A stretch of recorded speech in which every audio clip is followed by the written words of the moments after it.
Ladies and gentlemen, we have with us a guest speaker tonight.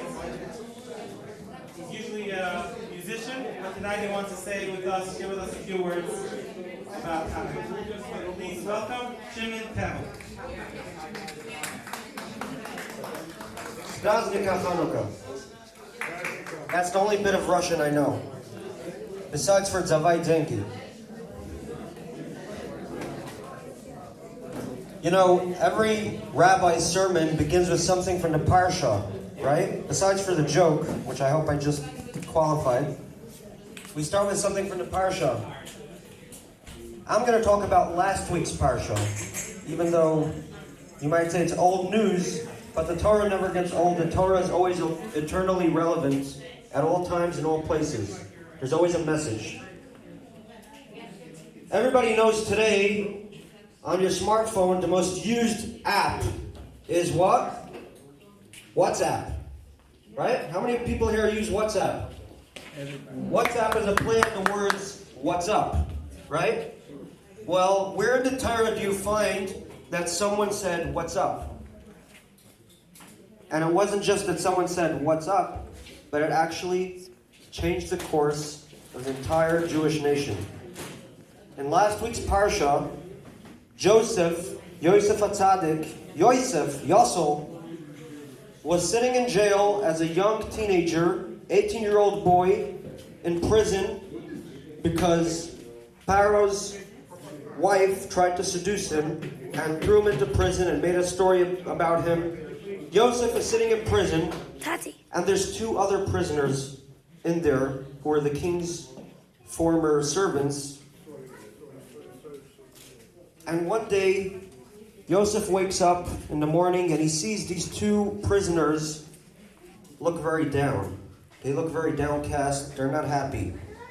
And Joseph turns to them and says, "What's up? Why do you look so down today?" And so they tell him they had a bad dream. They had a bad dream.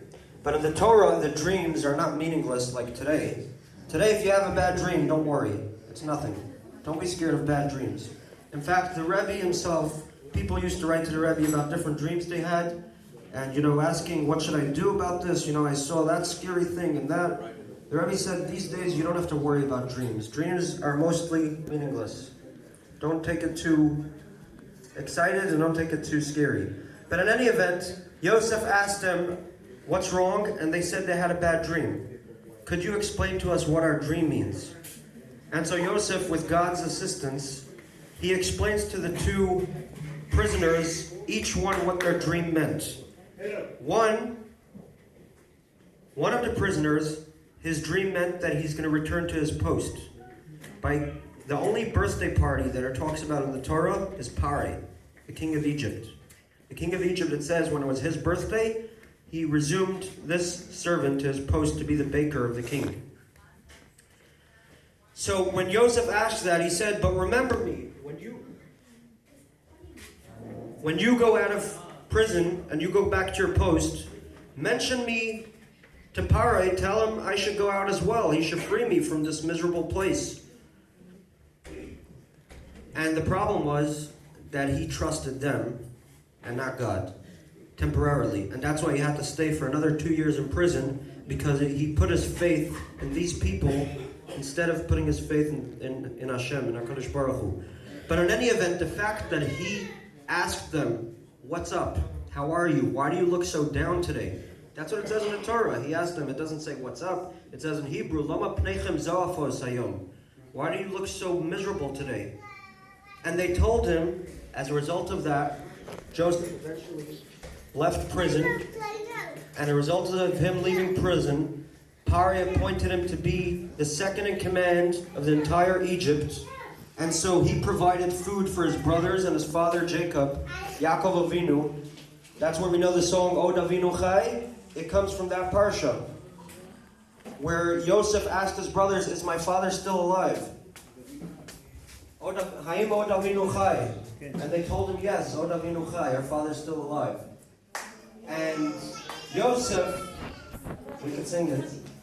But Joseph became the minister, the second in command of the king of Pare in Egypt. That led to his brothers coming down from the land of Canaan to go to Egypt with him. They didn't know it's him. They didn't know it's their brother. And we're going to learn about it in the next week's Parsha in Vayigash, about when they discover that it's Joseph, their brother, who they sold into slavery.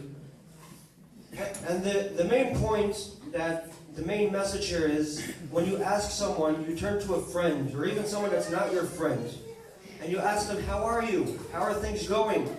You could literally change their life, and you could change your own life by doing that, as we see from Joseph HaTzadik. So the next time you think of WhatsApp, think of telling someone you know, what's up? How are things going? You might just change their life, you might change your own life. Oh, David,